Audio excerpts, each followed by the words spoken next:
Augie has asked this question about the Canadian truckers and asked if we will investigate the conservatives who are supporting them. Investigate? Okay, let's listen. This situation in the Canadian, or in Ottawa, the truckers' protest, there does seem to be evidence that these truckers are getting support from conservative forces or right-wing forces in the U.S. Are you investigating that at all? Is there any kind of involvement of U.S. authorities in looking at those money flows going to these truckers, and are you concerned about it? Well, I would say a couple of things. This doesn't answer your question, but I just want to get this out there too on this particular topic, and then I'll come around, I promise.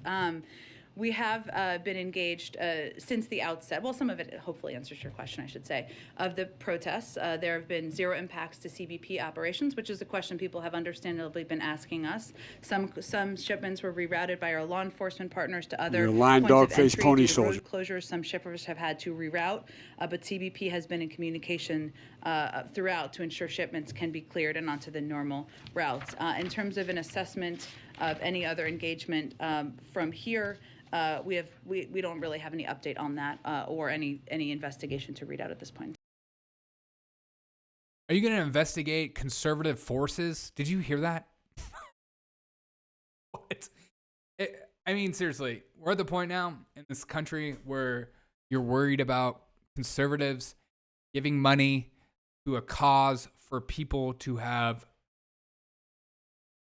freedoms in the way they want to have and run their healthcare. We need to investigate this. We need to get down to it. We need the DOJ to get off their butt. We need the FBI to start investigating these people, these sickos, these sycophants, these people who are just pushing for the freedom, whether to get a vaccine or not. These people are sick. These people must be investigated. Maybe we could put these conservatives on some kind of list, maybe not allow them to fly or anything, like people like Elon Musk who supposedly gave money. This is insane. This kind of rhetoric is the kind of rhetoric that continues to push me into this idea that maybe national divorce isn't such a bad idea.